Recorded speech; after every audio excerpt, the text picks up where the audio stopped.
Good evening, everybody, and welcome to this American Library in Paris virtual Zoom event, Cause of Death, COVID-19, Police Violence, or Racism, a conversation about racial inequalities in France and the United States with Jean Beaman and Inès Seddiki. I'm Catherine O'Lean, Programs Manager at the American Library. I wanted to start by saying a couple of words about the library for those of you who might be new. So we are an independent nonprofit institution. We're also the largest English language lending library on the continent, on the European continent, something we're very proud of. I should also say that we're celebrating our centennial this year. So we've just turned 100 in May, and this may not have been exactly the way we envisioned celebrating, but we've been really, really overjoyed with the way that our community has come together. Our staff, our volunteers, our donors, just everybody has really stepped up to sort of make this virtual transition, and that's been really wonderful to see. We'll also have a gala in October, so details are still being finalized for that. The gala was originally planned for May, and we've had to rethink that and sort of be flexible about how we might get together and celebrate, but please do stay tuned for those details. During confinement, we've really had this wonderful opportunity to continue programs virtually. So not only have we been hosting virtual evenings with an author and different conversations, but we've also done writing workshops, movement workshops, watercolor workshops, and there have also been plenty of opportunities for kids and teens to enjoy library events. So that's been fantastic. I also wanted to mention that as of last week, we're officially open for browsing. So we've been rephasing, well, we've been reopening in phases, I should say, and that's sort of the latest phase that we're at right now. And we'll be sure to keep you guys posted about other phases and getting back to some sort of normal. So for tonight's event, I'm really especially pleased to be welcoming Jean and Inès. So Jean and I first corresponded by email about a year ago now, and I read her book at that point and was just completely blown away and impressed by her research and knew that this was somebody that I wanted to host in the library community. But it's taken us some time to get here tonight. We've actually had to reschedule 2 times, so I'm just overjoyed to finally be having this wonderful event and to host both Jean and Inès in the current context when it's more important than ever to be having discussions like this. So this has worked out well in a way, and thank you for your flexibility in joining us virtually. So to do introductions, Jean Beaman is an assistant professor of sociology at the University of California, Santa Barbara. She was previously on the faculty at Purdue University and has held visiting fellowships at Duke and the European University Institute. Her research is ethnographic in nature and focuses on race, ethnicity, racism, international migration, and state-sponsored violence in both France and the United States. She earned her PhD from Northwestern University. Inès Seddiki is a French-Moroccan activist and corporate social responsibility professional living in the banlieue of Paris. Inès graduated with a master's degree from Grenoble Graduate School of Business. In 2016, she founded GHETT'UP, spelled GHETT'UP, so I wanted to emphasize that was the spelling, an organization dealing with youth empowerment and leadership in the underprivileged areas of Paris. Tonight's event will last about 90 minutes. First, Inès will be interviewing Jean about her research and her book, Citizen Outsider, Children of North African Immigrants in France. And after, Jean will speak with Inès about her organization, GHETT'UP. And finally, they will discuss more broadly issues surrounding racial inequality in France and in the United States. The last 15 to 20 minutes will be dedicated to audience questions. As I said, feel free to submit those via the chat feature. And now I will go ahead and hand it over to Inès. Thank you both for being here. Thank you so much, Catherine. Thank you for organizing this event. As you said, it was very difficult to be able to eventually do it, and we're really, really happy to have this conversation, which is really pressing these days, and we're going to be talking about very important topics. And thank you for everyone. Thank you everyone for joining us tonight. So I'm really happy to co-facilitate this conversation with Dr. Jean Beaman. How are you, Jean? I'm very good. Very happy to be here. Looking forward to this discussion. So I have the pleasure to start with the first question and launch the conversation. So as Catherine was saying earlier, your research work focuses on race, ethnicity, and state-sponsored violence, both in France and the United States. And your latest book, Citizen Outsider, Children of North African Immigrants in France, was a very valuable contribution to the conversation about racism and discriminations in the French context, but also globally, because the comparisons are really useful to talk about racism in Europe and in other areas of the world. So I want to go back on the work you did to be able to understand the French context and be able to work on it. So what was your approach to these topics, discrimination, race, especially in the French context that has no ethnic statistics, that has the concept of république, which means that France doesn't allegedly doesn't see color, and what are the main conclusions that you could draw after your study for this book? Yeah, thanks so much. So again, thanks to both of you and to everyone in the audience. I'm really excited about this conversation. So I think just to answer the question, I'll start kind of with a bit of my kind of academic or intellectual biography and how I came to study these issues. So I am an American citizen, but I've been learning the French language since I was in middle school. So it's been a long time. I don't get to the exact age, but anyway, so when I was taking French language classes in high school and then later as an undergraduate at Northwestern University near Chicago, I got really interested in French society. And so I had the opportunity when I was a junior in college to spend a year on a study abroad program in Paris. And I lived with a white French family that year. And it was an incredible year for a variety of reasons, but sort of most relatedly to these topics that we're going to discuss, I had a lot of interesting experiences being a Black American in France, some of which were similar and some of which were different to what it's like to be a Black American here in the United States. And I had it started me to sort of question and think about this distinction between race and nation, or this relationship between race and nation. And so I started sort of learning a little bit about the sort of history of African-American expatriates in Paris and their various experiences.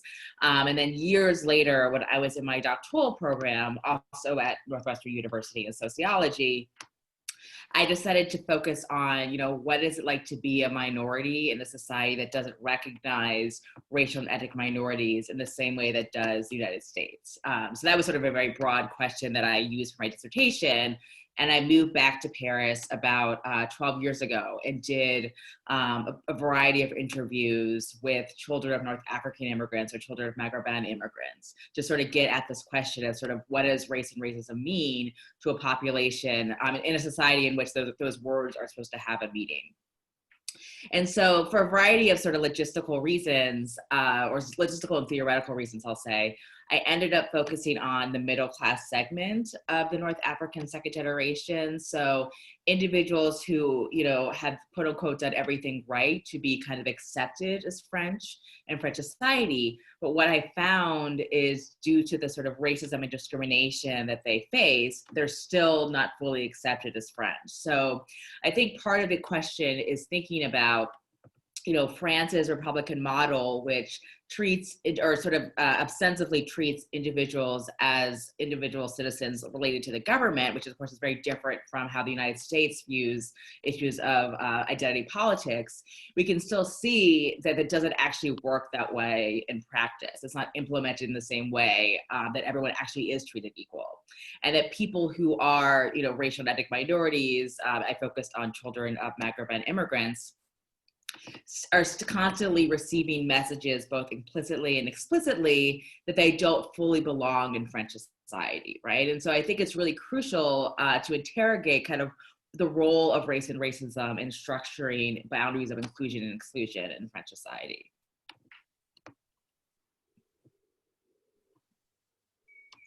I'll just put my microphone back. So it was really interesting also how you managed to navigate in France with the concept of race, because it's a very problematic word here that has actually been removed from the Constitution.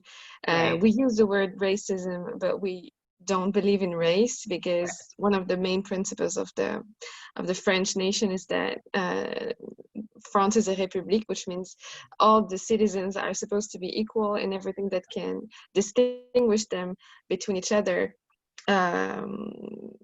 is not considered by the state. So they don't see color, they don't see religion.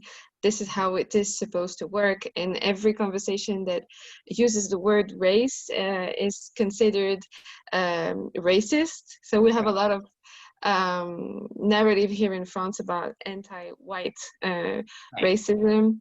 Right. And the fact that talking about race is felt like an aggression towards the white community here in France, the white majority.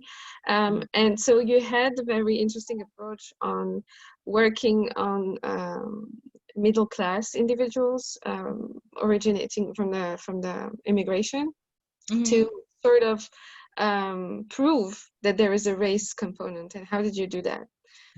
Yeah. So a couple of things. I think one of the things that was interesting to me and focusing on the middle class segment of this population is that I think, we oftentimes, both in sort of academic literature and I think also just in popular media, get exposed to these ideas of sort of, people who are unemployed or underemployed living in the banlieues, or sort of, if you think about, for example, the 2005 uprisings, a lot of the media narrative was that these are people who are really poor, destitute, don't have money, et cetera, et cetera. And I don't want to sort of take away from those points, but I also felt like if I focused on the middle class, I could focus on people who, feel excluded, but they don't have those issues. I mean, so many of the people I interviewed for my book, were lawyers, journalists, had sort of, what we consider in the United States, at least, stable middle class kinds of professions, right? And so the issue for them was not one of socioeconomic or financial precarity.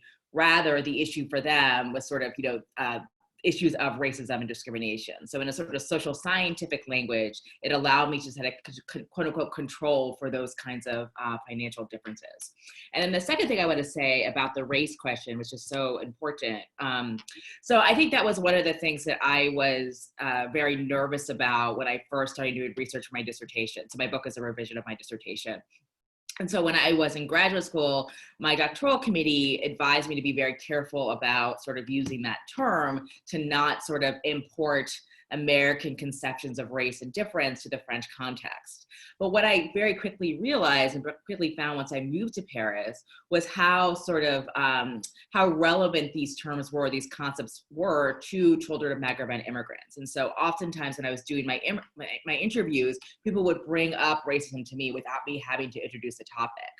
And then, so I think that reveals a couple of things. One, that, even outside of the state or French society saying race doesn't exist, people understand what that word means, right? And people also understand that they're treated differently because they're not white, right? So that's like something that has a tangible meaning in French society, very much like it has here in the United States. I'm in California, so I'm in the United States. The other thing I would say also that was really interesting to me in doing my research is sort of thinking about, I think, and I think this is true in contemporary discourse around race and racism in France, is that there still is always this accusation that you're bringing in American ideas or an Americanization of various concepts to the French context. But when you think about the sort of history of ideas of race and difference in the United States, they are very much influenced by European thinkers, including various sort of Enlightenment thinkers in the French context. So I think, if we take a historical lens, this sort of distinction between what's an American idea of race and what's a French idea of race, or even what's an American idea of race and what's a European idea of race, becomes less and less clear, right? I think that, the United States relative to France, and actually relative to much of Europe, is a very young country. So our early ideas, in a sort of a founding fathers kinds of sense of race and difference were very much influenced by, Thomas Jefferson going to Paris and these sorts of things. So I think it's also helpful to keep that history in mind. That the United States, despite having its own many problems of racism that I would never deny, was very much influenced by what was happening in Europe. That's a really, really interesting point because, and then I will go back to the influence of Europe on its theories about Black liberation and race. Right. But for me, as a French-Moroccan woman growing up in the suburbs, the first intellectual material I could get access to and help me understand the political implications of race, of economics, and in all the inequalities I was facing, was first American figures of the civil rights movement, Yes. and not really those people you mentioned, especially Fanon, which I discovered very later, and who was really also important in the way I developed an understanding of all of this. And I was about to ask you to go back on that. While doing this research in France and having lived here as well, is there anything you've picked up from France that could be useful in the United States? Because we look a lot at what's going on in the US, what is thought, what is said, and how people organize there, but we tend to diminish what's going on here and the struggles we have here and the organizations we build. So, or maybe just the structure of society that maybe has more safety nets, or you know, from what you saw, is there anything that you can pick up from France, or are we just like way behind? Yeah, no, I mean, so I have a lot of thoughts on that. So first, just to go back to your earlier point about learning more about sort of American civil rights figures than sort of Fanon and other figures in the French context, I found that very much in my interviews as well. And so I was really surprised when I first went to France that, people were not more conversant in Fanon or Aimé Césaire as they were with like Malcolm X. And I think that really speaks to a variety of things, but one of which is sort of, I think, the failure of the French educational system to talk about its colonial history and its history of slavery, so that people understand that there's a long history of anti-racist struggle within French history, within the French context. So that was one of the things that was really surprising to me when I was doing my work. Thinking about sort of questions of like lessons for France, I think it's really interesting to think about in understanding discourses about race and racism is to think about sort of the way in which colorblindness is used in both American and French society. So I think, as you alluded to, France very much operates in a way that they don't see race, they don't see color, in literally in terms of the law, in terms of the state, et cetera, et cetera. But, the United States, despite measuring racial and ethnic categories, both in the census and a variety of domains of social life, we also very much have a kind of colorblind ethos to approaching these topics, right? It's often very, I sort of been thinking about this lately in terms of what's been happening here in the United States, but there's a common kind of misappropriation or misinterpretation of Martin Luther King's "I Have a Dream" speech, right? And so there's very much this idea that even though the United States measures race, like the goal is to be post-racial. So in that sense, I think, France provides an interesting example or an interesting model for the United States to show that even if you don't measure race, racism still exists. And so I think that there's like lessons in the French context that, the Americans should take in terms of, even if you don't measure something, it still exists. In terms of the other direction, the other way around, I think one of the things that also was interesting to me from my book and from my research is, thinking about the Republican model, the Republican ideology. In theory, it's not necessarily a bad idea for individuals to be relating to the state or society as individuals. I think the difficulty or the issue is that sort of ideology is not well implemented, or not implemented well at all. And so one of the things I was really surprised by when I was initially doing research in France years ago was how much people don't want to, or how much the people I was interviewing, don't want to move to kind of an American model of multiculturalism or American model of identity politics, right? So I think, even in that, so that itself wasn't seen as a sort of solution, quote unquote, to the racism that's present in French society.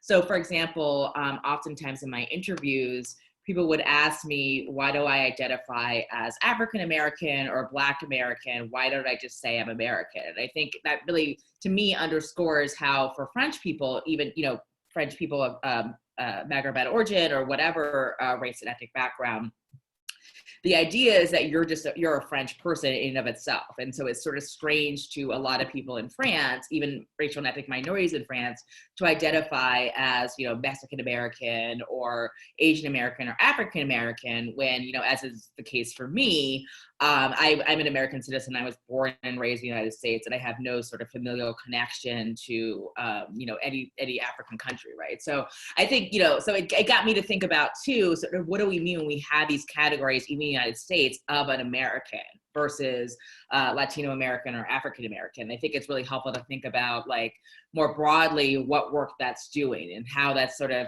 could function to separate us rather than bring us together as an American society. Very interesting.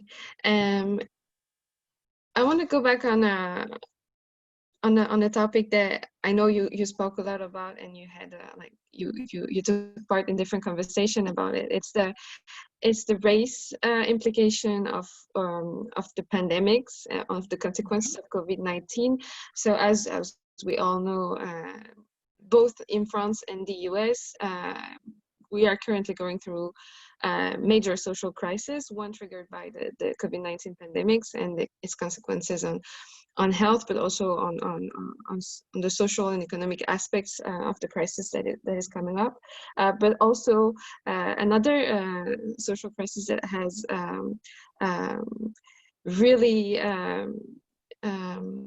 I don't know how I would put this, but really caught the attention of the American citizens, but also worldwide, which is the topic of police brutality and racism in this institution, and especially after the death of George Floyd in Minneapolis.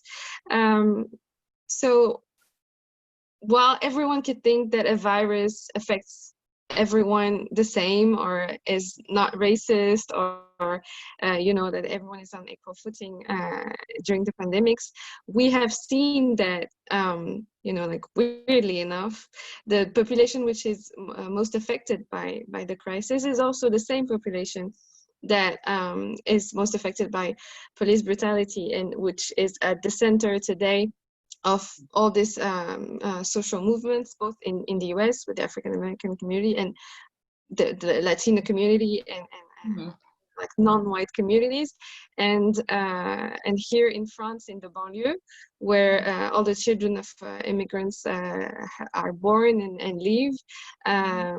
So how would you explain what is the racial component of this health crisis, and to what extent is race an explanation of all the inequalities that are going on in the United States?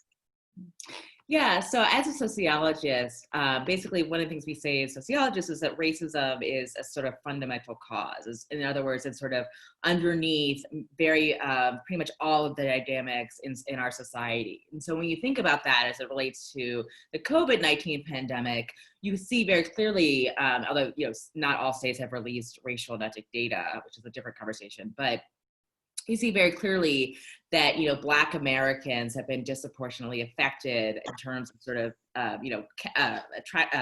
contacting COVID, and also in terms of deaths related to COVID-19. But that is happening part and parcel, or at the same time, with the sort of disproportionate number of Black Americans who are in essential jobs or essential workers. So I mean, in the context of the United States, we've been encouraged to socially isolate since this COVID was declared a global pandemic. I mean, since this corona was declared a global pandemic. But it was really clear that there are racial and ethnic disparities in terms of who's able to work from home, who's able to socially isolate, et cetera, et cetera. So that only led to a disproportionate number of people who are impacted by coronavirus in the United States. And then I think you can make a similar kind of argument when we think about the question of police violence, or violence by the hands of the police, sometimes leading to killings, but other times just more sort of general police brutality. So what's very interesting to keep in mind in that regard, as it relates to the death of George Floyd, is that he also was found, his autopsy also revealed that he had COVID-19, right? And so I think that's a really good example of showing how if he hadn't died or been killed by the police officer in Minneapolis, he undoubtedly would have gotten very sick or died from COVID-19. And so I think that's reveals a direct link between both the sort of COVID-19 and police violence as both sort of kinds of state violence against Black Americans.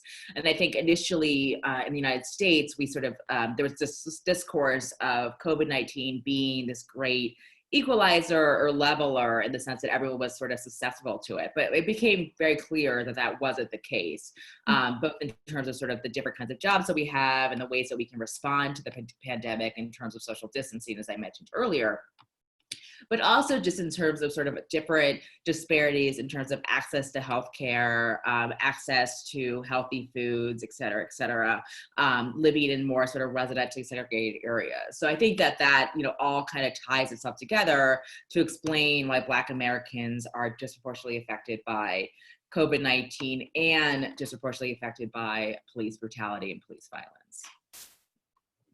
Very, very interesting. Maybe just before we start addressing maybe the solutions you see or the directions civil society and the government should take in the United States to really achieve racial equality, I just want to go back on one comparison point or one idea that is often used in these arguments is that the US still on that racial idea. So in France, we tend to explain everything with class. We have like a very class kind of approach to all the inequalities we face, and we tend to just dismiss the idea of race because France and the US don't have the same history. We didn't have segregation here in France. We didn't have like the very same history. But does that mean that because we didn't have segregation, but we had colonization, and colonization implied also the same mechanisms of installing a hierarchy between cultures, between religions, between races. So what do you say about that? Like, what is the role of colonization in the construction of race here in France? Yeah, so I think kind of what you get at towards the end of your question is absolutely correct. I mean, I think we have to think about sort of ideologies that enable these different institutions. So in the United States, the ideologies of difference that sort of perpetuated and enabled over 200 years of slavery. But in France, think about the sort of ideologies of, racial and ethnic inferiority or hierarchy that allowed for France to colonize many African countries, as well as sort of what we now the overseas departement, right? And also sort of, even though, and sort of in tandem with France's colonial history, it's also helpful to keep in mind that France actually does have a history of slavery as well, even if it wasn't in sort of the actual France that we imagine today. And I think that history is often not addressed or brought up, particularly when people make comparisons between France and the United States, that it's sort of like, well, the United States had slavery and France did it. It's like they both had slavery and they actually both had colonialism, just at different degrees and it played out in different ways. But I think, what is sort of similar in both contexts are the overall ideologies that allowed these structures to exist for so long. And I think, thinking about present day France and present day United States, it's also helpful to think about how these ideologies that enabled slavery in the United States or enabled colonialism in France still exist, even if those institutions have gone away. And I think, so a lot of the sort of colonial logic that was present in, Algeria, for example, is also present in, contemporary France, right? And similarly, I think ideologies of, Black inferiority in the United States, which were, supported slavery, supported Jim Crow segregation, et cetera, are still present in contemporary American society. So I think we have to also keep that in mind. Yeah. And saying that and emphasizing that we don't do that just to start a civil war here in France. Right. important Right. just to talk about it, because as you said, Right. it's not because you abolish laws that the ideology just like vanishes. There is a work, an educational work that has to be done in order to counter all these ideas that have been deeply rooted in the minds and in the institutions for decades and decades. And I just want to maybe invite all the participants today to maybe have a look at Mathieu Rigoust's work on the implications of colonization in the police today. Yeah. So he did an amazing work of explaining how we transitioned from a colonial police in North Africa to the anti criminal units that are today operating in the suburbs. And who is Mathieu Rigouste? I have. I'll type it into the chat. Maria, I'll just write it down in the comments in a second. So it's a really interesting to go and have a look at. Thank you, Jean. At his work, and also I have to say that here in France we have museums for everything, even the Second World War, but we don't have a museum of colonization. We have a museum of immigration, so what happened right after colonization, but we don't have anything that, you know, just sort of, you know, goes in depth into this and has a, you know, like share a memory of that.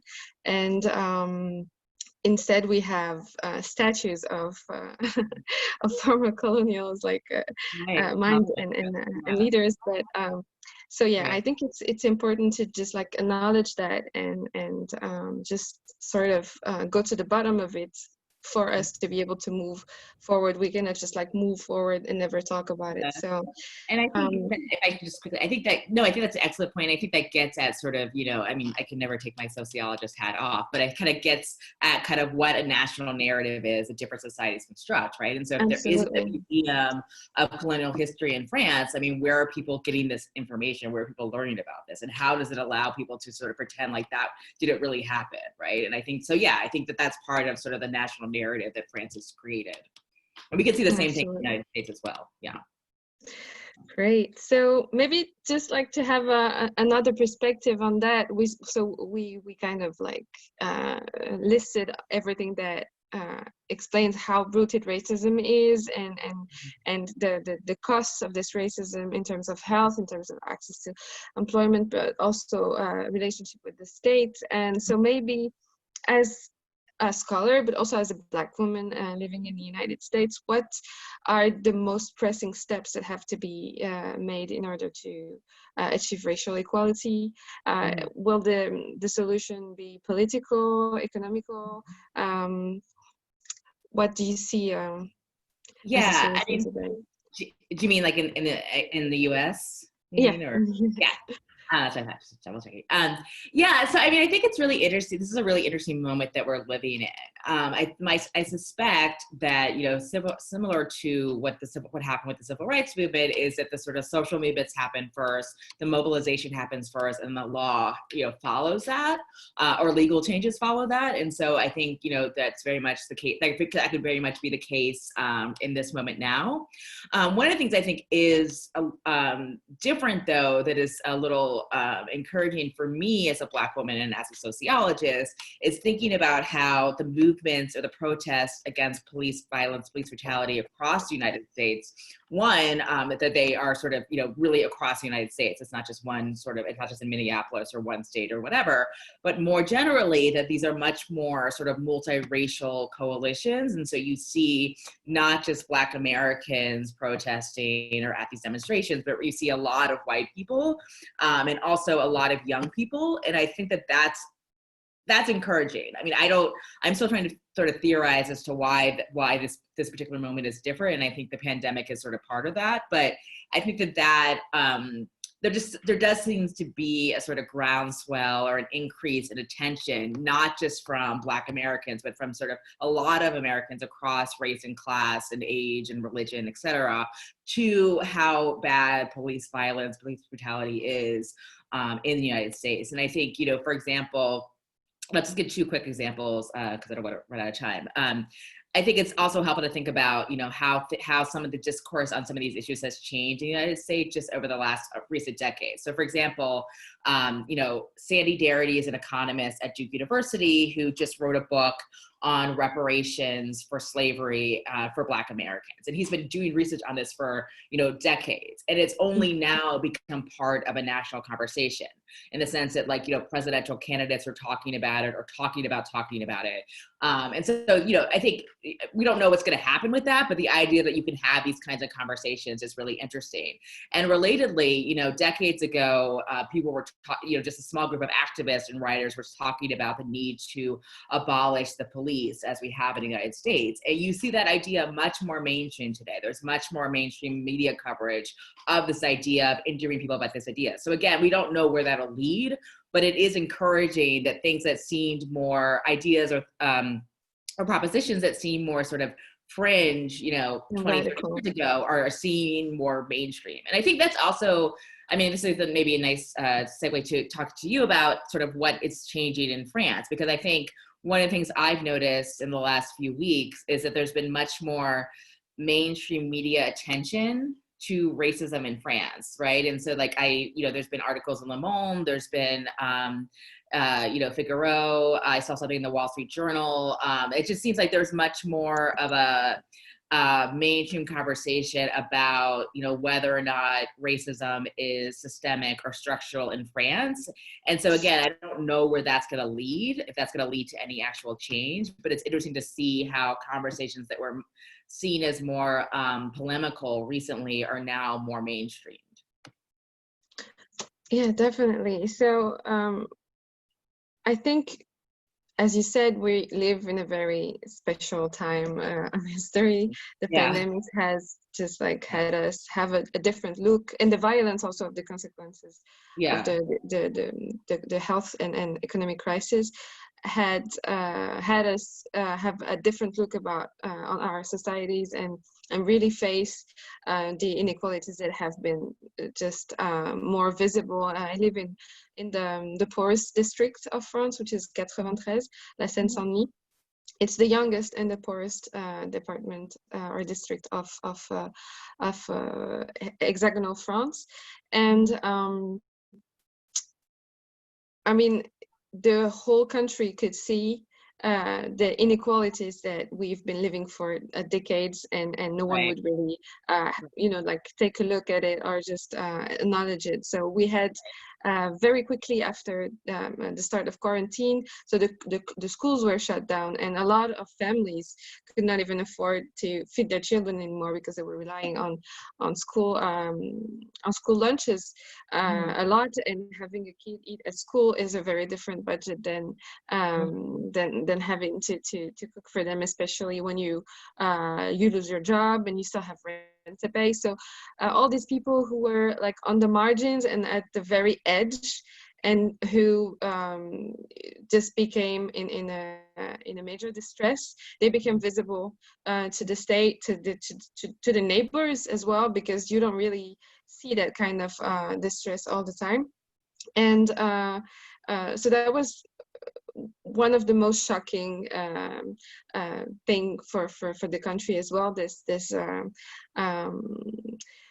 precarity, this social difficulties, and then there was another level of interesting debate that happened during the confinement. It's that some people had the luxury to stay home and work from home, and some others couldn't because they work at supermarkets, they're delivery people, they're drivers. All these people had to wake up every morning and take the risk of their lives to just keep the country together. And these people mostly were from the most underprivileged branches of France, and while they were sacrificing themselves for the country, the media coverage of the crisis, talking about the suburbs, the banlieue, was mainly saying that the youth from the banlieue were not observing confinement, and they were putting Right. everyone Yes. at risk. Yeah. And so there was like a huge that, and the police brutality that was rising during that period. So all the major topics, you know, of society, like of discriminations, inequalities, everything was put back on the table, and we had to deal with it. And that was a really interesting time. I had never spoken as much in French TV and debates that during the quarantine, because we didn't have any other choice but listen to that and try to understand and talk about it. So that was really, really interesting. And I think it's also why all these movements around police brutality had gained momentum as well, because we didn't have any, you know, like excuse not to deal with that anymore. And so what happened in the US was really galvanizing for us here, because we had Adama Traoré in 2016, but a lot of other young people died in custody or at the hands of the police, and some during the COVID-19 crisis as well, or just before. And we just kind of picked up on that and tried to create a link between what's going on in the US and what's going on here in France.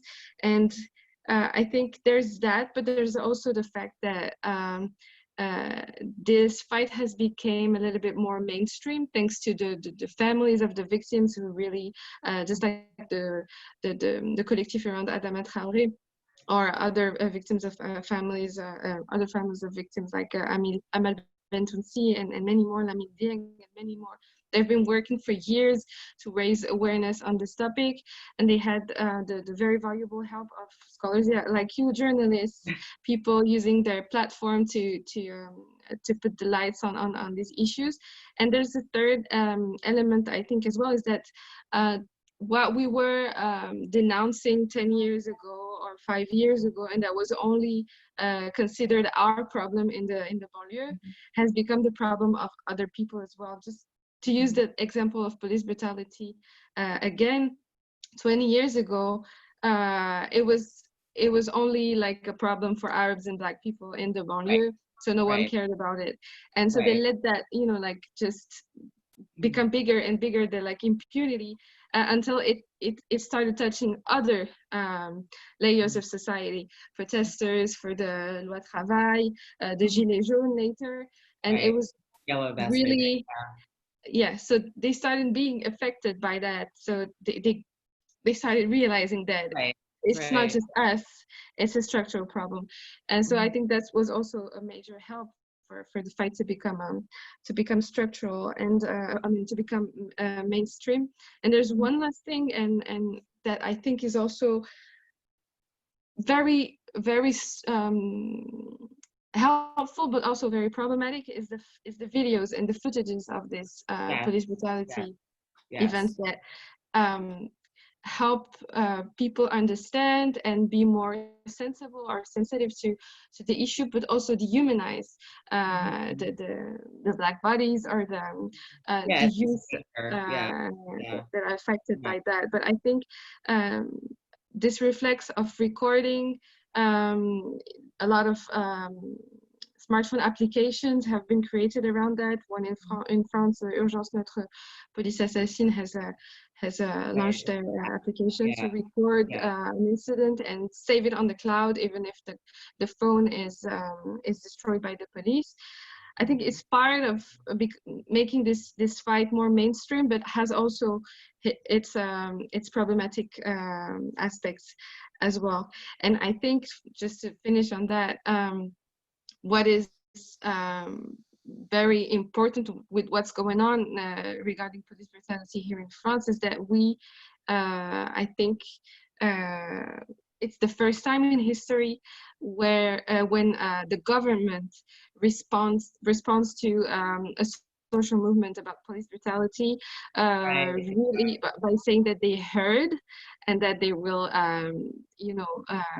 take action to fight against it. But the measures our minister suggested are not up to the task, and also he Right. went backwards after.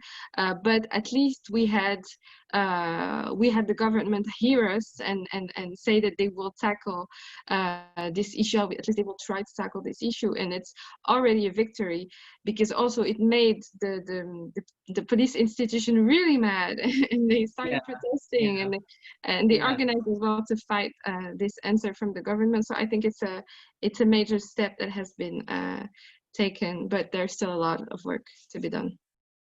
Yeah, no, thank you for that. Yeah, no, it's interesting to think about kind of the result of multiple years of protests and activism, and finally getting some acknowledgement, however small, from the state, from the police, that this is a problem.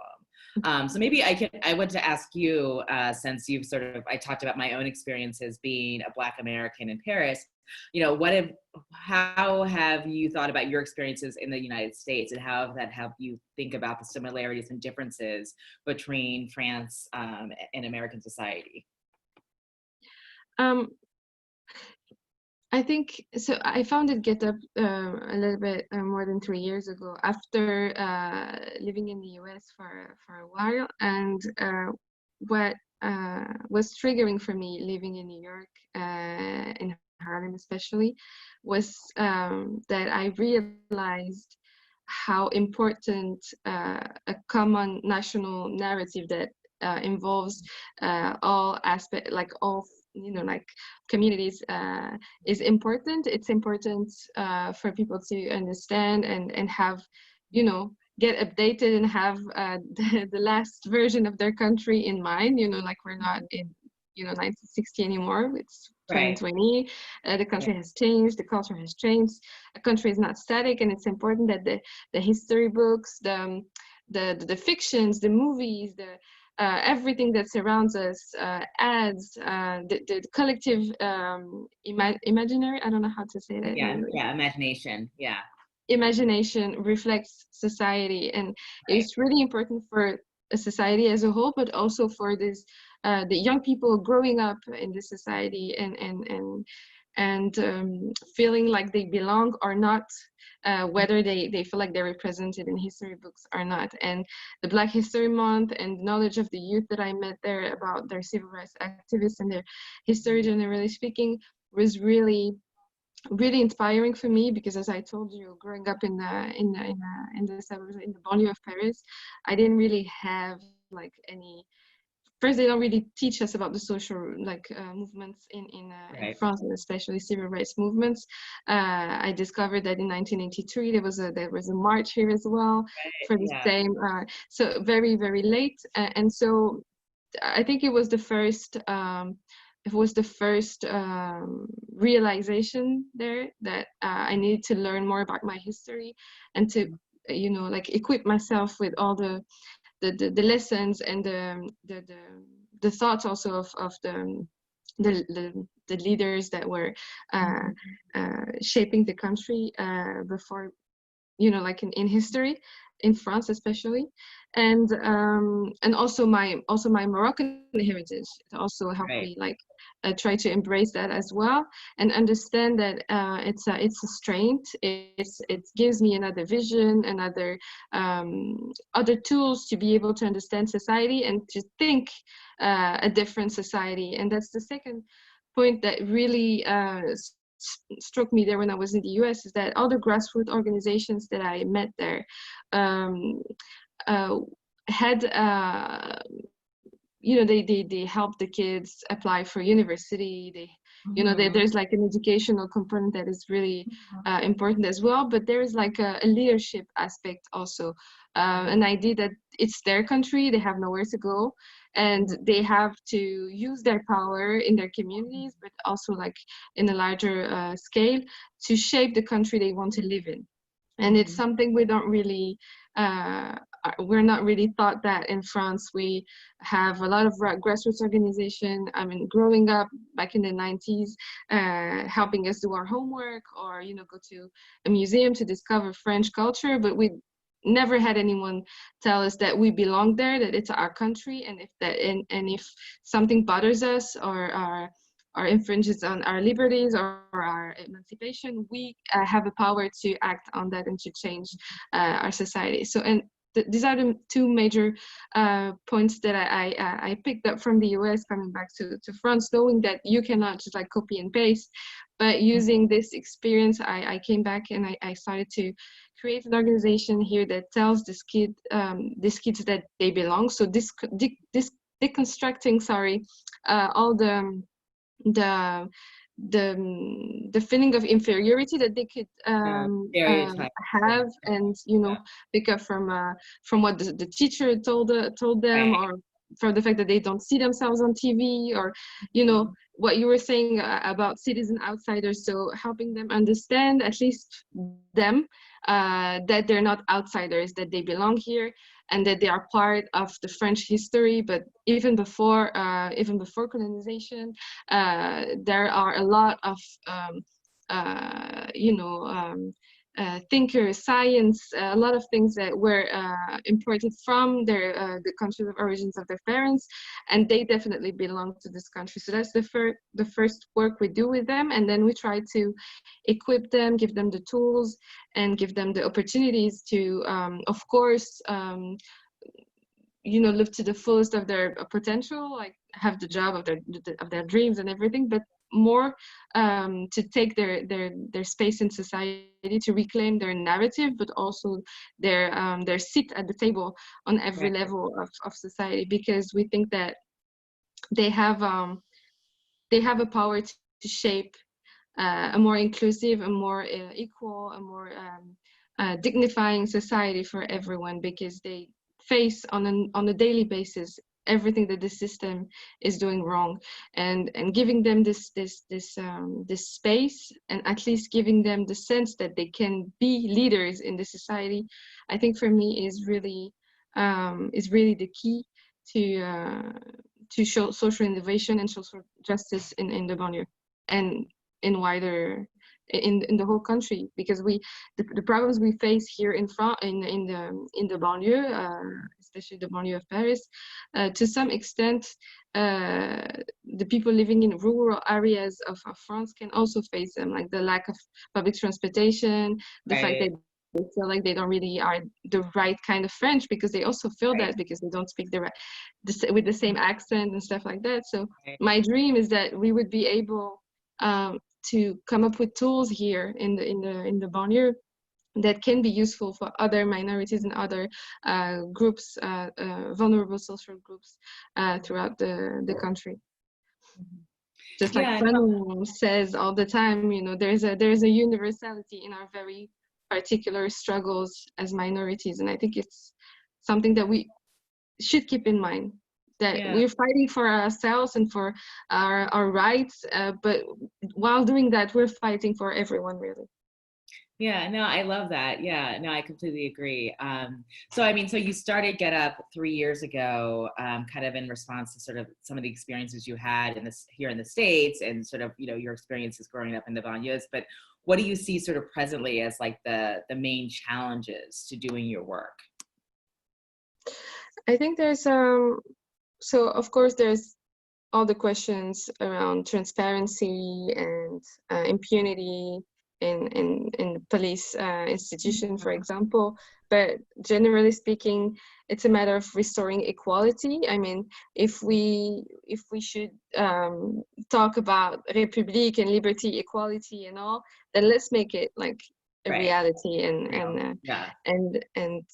work on having the same quality of education in Saint-Denis or in Paris or anywhere in the country, having the same access to health, because we have healthcare here, but some cities in the Saint-Denis where I live, our department is considered like a medical desert. So so it's a good thing that we are reimbursed when we go to the doctor, but it's better if we have a doctor that can, have us at some point. And that's also why the death rate of the COVID-19 epidemic here in France is twice as important in Saint-Denis as it is in other areas of Paris, because there's this lack of access to health, but also to education, to transportation.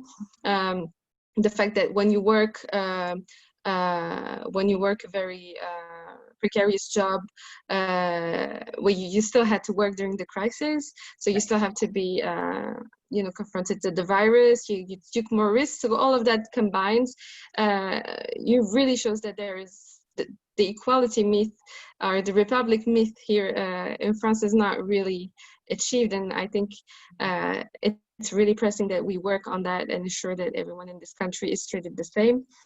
I think there's also a lot of, as we were talking about the narrative of France, and working on that to recognize all the inputs of all the different minorities of this country. Right. And I think there's also like a lot more of organizing and tools that we need to achieve in France. The history of civil rights movement in France is a little bit like shorter than in the US, and we still have a lot of tools to create political power to gain. I think today the biggest struggle is to be able to really have an influence on politicians, and be able to to matter in the debate, because nowadays anyone can say anything about us, and they don't really like fear for the elections. So it's coming up. A lot of people are working on it, but so I think we are in this process, and a lot of people are doing a great job, and I'm really looking forward to the tools we can replicate here, but also create, because I think we have also a lot of basis for creating a different way to deal with that. Yeah, and I think that what you create will also be, or has also been, useful to activists and minority communities here in the United States. So I don't think that it's just that the United States does something and the rest of the world follows. I think what's important to keep in mind is that there's a long-standing anti-racist movement or mobilization within France, and so it's sort of so I think that history is also helpful to keep in mind. So maybe we can talk about the sort of present day menace and protests around Adama Traoré that have been happening the last month or so, particularly as the ones that are sort of related to George Floyd. I mean, why do you think why do you think the death of George Floyd has been so resonant in France, and why we're seeing so many more people at some of these demonstrations? I don't know how much time we have. I don't want to be too long. I think we've got like 8 minutes or so. So yeah. Okay, great. So I think we already gave a little, like, some elements of understanding earlier in the conversation. I think the footage was really key to the footage of George Floyd being killed. Yeah. So it's like more than 8 minutes of someone's hate, someone's like a system really embodied in that footage, and the violence of it that could not, just, you had to react.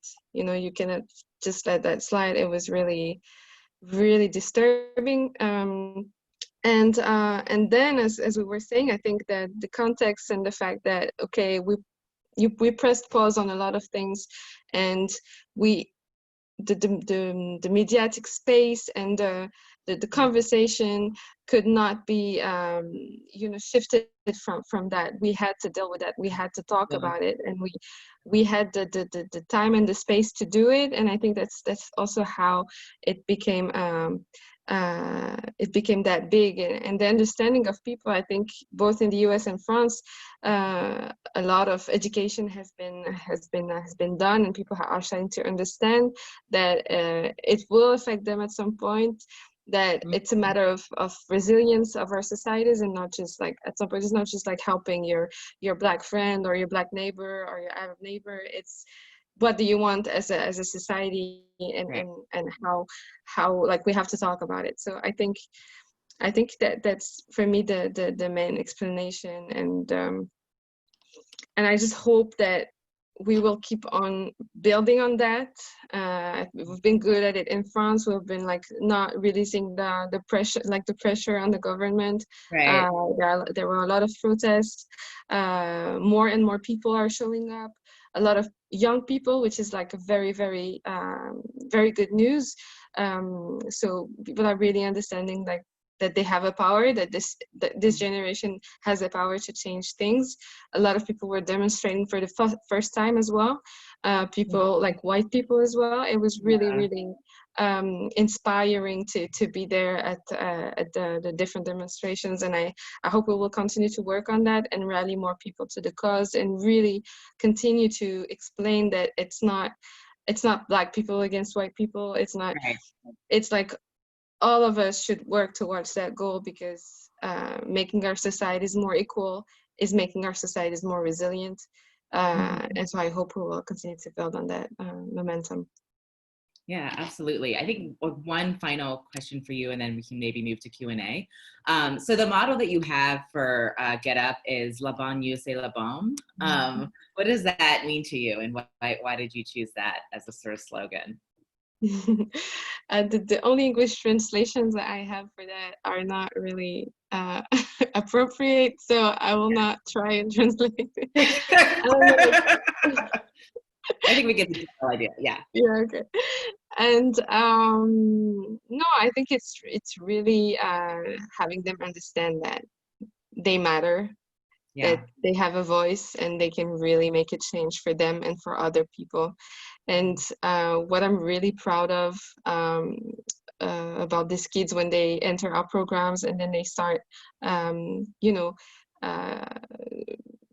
getting involved in society, trying to fix problems in their neighborhoods and all, but also how they feel French when they are in and when they leave the program. We use a lot like transatlantic dialogues in our methodology. We put them in conversations online with young Americans or young British or other young people from around the world, from different cultures and backgrounds, and we have them explain like the French context, and so they're really brilliant at being ambassadors of the country. Like, so this is how we do, this is how we think, this is our ideals and values, but this is also what's not really like working well, and what we want to work on.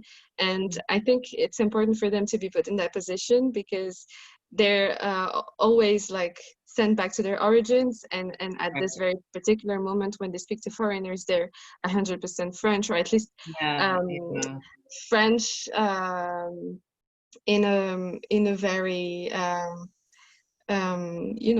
like not torn way, like I am French, but I speak also Moroccan at home, and it's okay, like it's okay. I don't have to choose or anything. And it's really important for them to then be able to discuss and debate about the rest. So at the beginning of these talks, they always like they ask each other silly questions, like to the Americans, do you like eat burgers every day? Like this every day, and then like 5 minutes later, they're having like a very deep conversation about racism and police brutality. And it's really important for them to have this space where they can also like share their views and reclaim these debates also, and be able to understand them better. So we work a lot on understanding these issues, because when you don't understand, you're just angry and you don't know how to react. That's also like one of the major barriers. You feel like you don't belong, and then even if you kind of feel like you belong but you don't understand, you're just mad. And there are a lot of people who can use this anger to do very like bad things. So we try and channel that anger into understanding the issue and then acting on it. And I think it's really working, and I'm really proud of them. Oh yeah, I love them so much. They give me so much time. And I love the work that you're doing. And I think, for one of the things that I think is important to bring out is I think what you really do with your organization is challenge a lot of the stigmas associated with the banlieues, associated with people who live in the banlieues, that these are actually people with agency, with hopes, with ideas, that can change society. And I think it's really great that you're countering these dominant narratives of these kind of forgotten populations, these forgotten suburbs, with the work that you're doing. Thank you so much, Jean. Thank you. So maybe we should move to the Q&A now. Yes. Good transition. Absolutely. Thank you both for that wonderful conversation. I think we'll start by giving you sort of a silent round of applause. That was fantastic. Thank you. And yeah, at this time, I do invite anybody in the audience with a question to submit it via the chat feature. And you guys can both sort of relax and get a drink of water maybe as we get the questions coming in.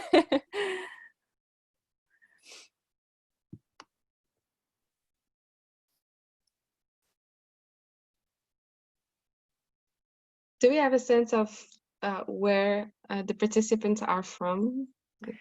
They're tuning in from all over, actually. I did a little survey of people who signed up for this event. And so I have that data captured on a different screen. I'm not going to try to find it right now. Yeah. I mean, across Europe, in France, in the US, other places. So, I mean, that's kind of the beauty of being able to do virtual events, right? We might not be in the same room with each other, but we do have sort of a broader reach, which is really great.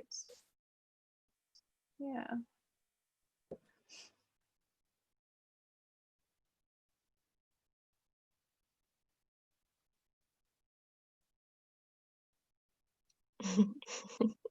People are shy. People are shy, yeah. Well, this is the time to ask.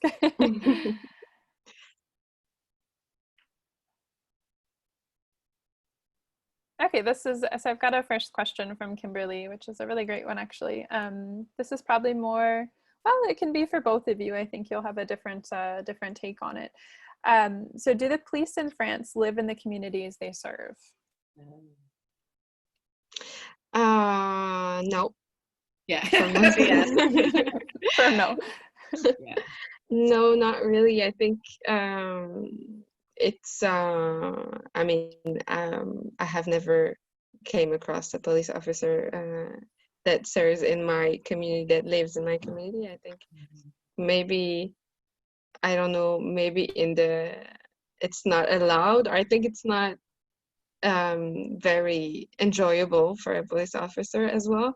But it's also not the vision that we have for police anymore. Before Nicolas Sarkozy, our previous president, the police was thought as a proximity body that had relationship with the community, that was, you know, like you know them, you see the children growing, you play soccer with them, you know, you're in a very social role. You're there to protect them, so you have a relationship with them. And after that, we shifted to law and order, and like, you know, like repression and statistics, and so this whole like relationship with the community has completely been abandoned. And now we only see police officers when, you know, something's wrong, or when we're protesting, which is not something wrong, by the way. And so it has completely also like shifted the relationship between the youth and the community members and the police. Yeah, I think it's really interesting to think about sort of the broader implications of that for understanding kind of police-minority relations. I mean, I think it's also something that's very similar to issues that we're having in the United States, where oftentimes police officers are sort of working a beat that's very different from where they actually live. And so they just don't have the same connection with the people who actually live in the community, with the actual residents of the community. So I think that's another way to see how these relations are strained. Yeah. And maybe just to add more on that, there is not a lot of diversity in the police, and it's not really, you know, easy to be a non-white police officer within the institution. Right. In the last weeks, we have seen a lot of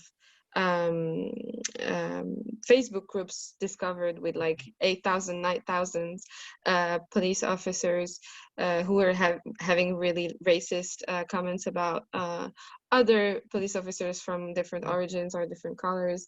There's also like a study that has been I mean, a discovery made by Arte a moment ago that really also resurfaced with this audio, like a WhatsApp group that a Black police officer discovered in his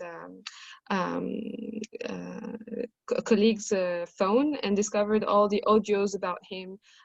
So other police officers saying racist comments about him, the fact that he doesn't work well because he's Black. And so there, you know, there's also hard for, you know, there's barriers to diversity within the police force. Exactly. Yeah. All right, thank you both for your responses to that. We have another question from Jenny. She's wondering which politicians or influencers are supportive, and are you hopeful that they could be part of a more equal society? Whoever wants to jump in first. You can go ahead, Jean. Maybe. No, you go ahead. No, I need. Yeah, I'm curious what your response is. Yeah. I think the natural allies on this are supposed to be the left. But we have a long history of tokenization of our social movements from the left, particularly the movement of 1983, La Marche des Beurs. So it was a march for equality in France, and it was completely hijacked by the Socialist Party, and it became an institution that didn't really hear or use the ideas of the people, and was more like maintaining the system. So in terms of politics, the motto today is more self-sufficiency, independence, auto-organization, and be able to leverage on mobilizations to influence the government. But we don't really have an ally. We have politicians here and there saying comments and being supportive, but it's not like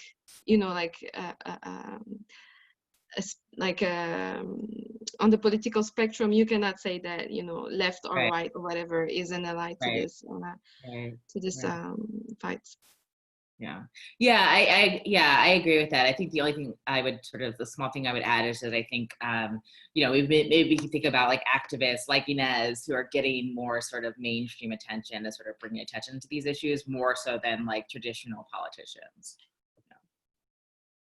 Okay, great. I'll go ahead and move on to the next question. So what impact do you think the recent European Parliament resolution passed last week, as well as the police brutality that was meted out on the Black members of European Parliament, GHETT'UP, will have on the European political landscape moving forward? I think it's really important that these issues are addressed on a European level as well, because police brutality and racism and inequalities are existing everywhere in Europe. There was also another resolution that was passed about the recognition of slavery as a crime against humanity. So I think it's also progress. The only thing with Europe is that so the role of the European institutions can be to educate, to also contribute to giving more power to the momentum, to the cause. But the problem with Europe is that the police and justice and all this different fields are not an area of competency of the EU. So that means that the European Union cannot pass laws or anything that can impose laws on European countries, and it's still each country that has to really do the effort and push this kind of reforms. So it's great, but it's not going to have a direct impact, I guess, in terms of legislation. But it can help civil society to organize. I want to give a huge shout out to the European Network Against Racism, to the intergroup at the European Parliament, RD, that is doing an amazing work on raising awareness and giving tools to civil society to pressure their governments. But not so much can be done other than that at the European level. Jean, did you want to jump in as well, or should I move on? Okay, sounds good. Okay, there's a second question. This is actually attached to that one, but a big turn here. So with regard to the coronavirus, do you think that the demonstrations and protesters, particularly those of color, could lead to these communities and their members being considered as a contagion community, given the continued increased cases and deaths in the US and the communities that continue to be most affected? I can start with that one. So I think in the context of the United States, I can see that narrative emerging, but I don't know if I think that that's actually going to be empirically what plays out. I think that a lot of the protesters, or a lot of the images of protests I've seen in the across the United States, most people are wearing masks. Maybe they're not social distancing, but they are wearing masks. And so I think, what I would be more concerned about is large groups of people gathering at, various other kinds of events and not wearing masks. I think that might lead to, and especially in states that I think didn't have a lockdown as early as some other states, I think that will probably be what leads to a sort of spike in cases in the United States. But I also think that I would not be surprised if the narrative is that, people who are at these protests against police brutality are responsible for, any increases that we're seeing. That wouldn't surprise me. Right. And Inès, did you have any thoughts on the French situation? It's okay if you don't. We can also take the next question. Not really. I just want to share an anecdote with you. In the first weeks of quarantine, we were kind of happy not to hear about Islam anymore, because it was one of the major topics all the time. Every time there's nothing to say, they talk about Muslims in France, and we were like, well, at least with the confinement and the quarantine, where they're not gonna talk about us anymore. But one guy found a way to make a link and said that if the youth from the banlieue were not respecting quarantines because they think that they're protected by Allah. Oh, wow. And it was just like out of the blue. So I think, there will always be someone to try and find, like a guilt somewhere, or, put the blame on this community, no matter what. So I would not really pay too much attention to that. Yeah, thank you. There's also just a general request to share reading recommendations on many of these topics that we've gotten into today. So maybe each of you, I don't know if you have a favorite sort of columnist or any book recommendations, journal articles. I mean, this can be anything for people who are curious to learn more about these issues. I guess besides my book? Yeah. Well, no, I mean, let's go ahead and talk about that, Jean, actually. Where can people order Citizen Outsider? Do you have a preferred? So you can order it on Amazon or the University of California Press website. But it's also, I should add, an open access book. So if you go to the University of California Press website, you can download the book, in the Kindle format or a PDF or what have you. So, but yeah, I'm actually really, I'm happy that there's been sort of a explosion, at least in sort of, or somewhat of an explosion in academic work around some of these issues. So I'm trying to think of a book I would recommend. I recommend Jennifer Fredette's book on constructing Muslims. She's a political scientist at Ohio University. Crystal Fleming wrote a book, Resurrecting Slavery, that came out a couple of years ago. She's a sociologist at Stony Brook University. And then I think I can maybe add some additional authors in the chat, people to check out, such as, Eric Bleich's work. He's a political scientist at Middlebury College. Terry Gibbons is a political scientist, does a lot of work on immigration policy and anti-discrimination policy, and she's published a lot of articles. And then Trika Keaton, I think, is the next person I'd say. She's an anthropologist at Dartmouth College, and she does a lot of work on race and race blindness in France. So there's a lot of growing work out there, people who are trying to talk about race and ethnicity and racism in the French context. And even, among French scholars, I'd recommend Patrick Simon, who publishes in both French and English, and Angeline Escafé-Dublé, who also is a political scientist, also publishes in French and English. So there's a growing number of authors, of academic authors out there. Yeah.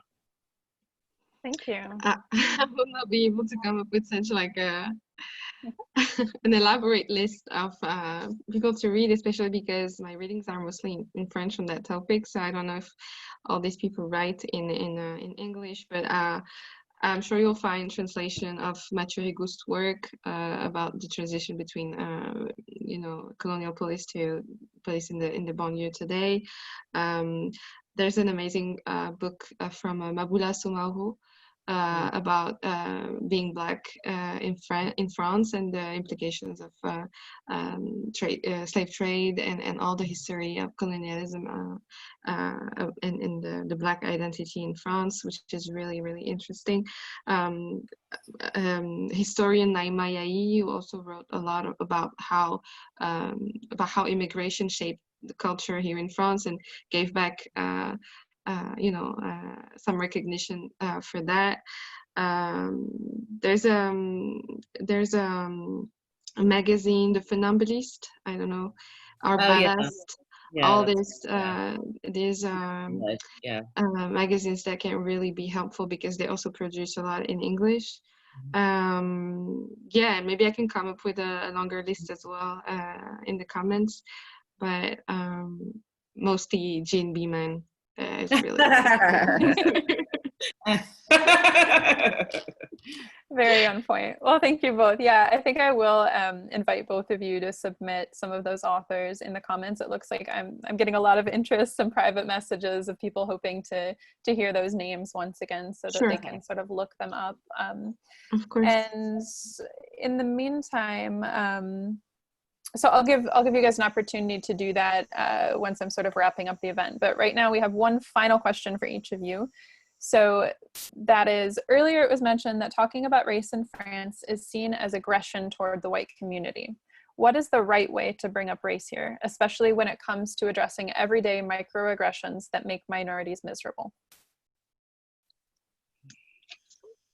I think it's not really about the way we're doing it already, because I don't find what activists say particularly problematic or aggressive. I think it's more about creating spaces where we can talk about it without having to explain over and over again why we need to talk about it. I think all the conversations are hijacked by this this nonsense about everyone not having a color, or and we always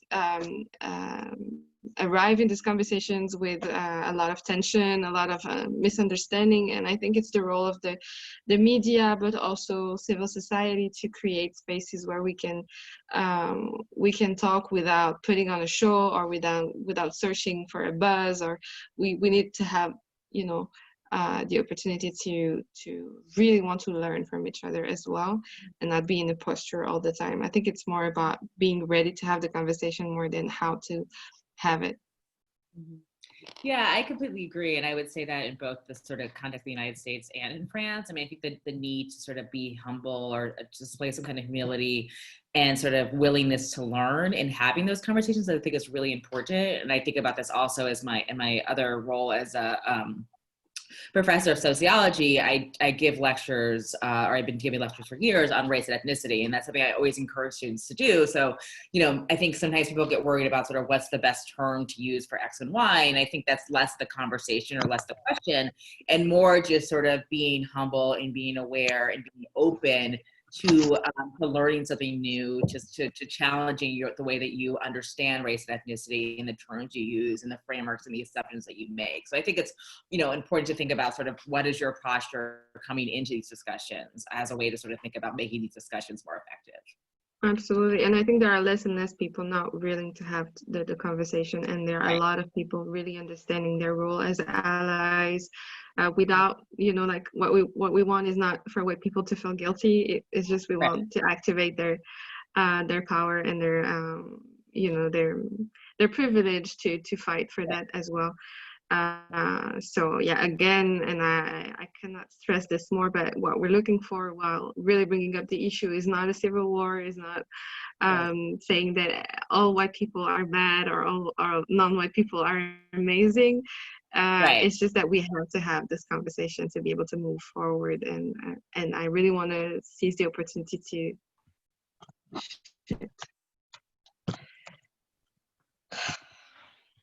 All right.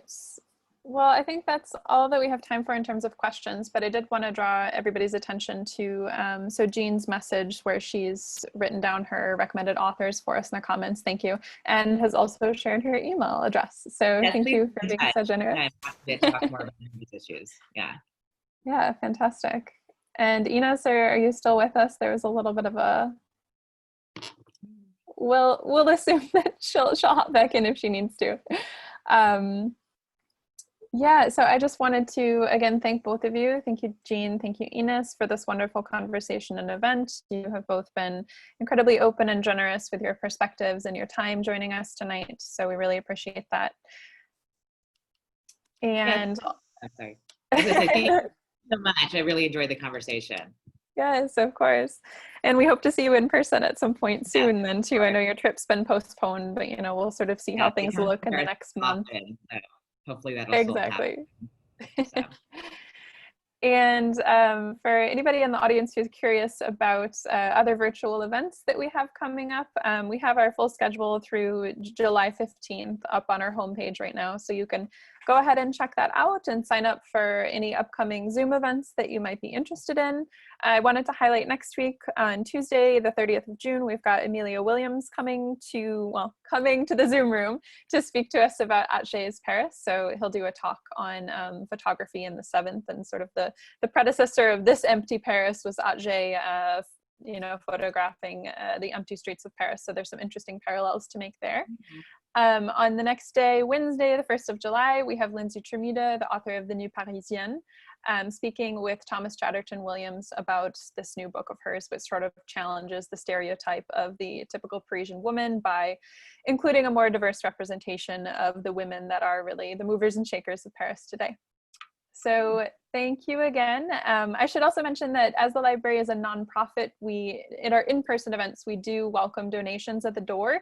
Since there's no opportunity at the door here to donate, I've provided everybody with a link in the email that I sent out. So if you're inspired to donate because you enjoyed the event or because you'd like to support the library and its centennial, then please head to that link and show your support. So thank you again. I think we've officially lost Inès, but that's okay. But yeah. Thank you, Jean. I put the name and the website of her organization in the comments. Oh, thank you. I'm just seeing that now. Yeah, that's incredibly helpful. Be contacted via that website as well. And she and I are both on Twitter, so yeah. Perfect. Well, then we'll all stay in touch. Thank you, everybody, for joining us and for your questions. Thank you very much. Really enjoyed the conversation. Thank you. All right. Bye, everybody. Bye.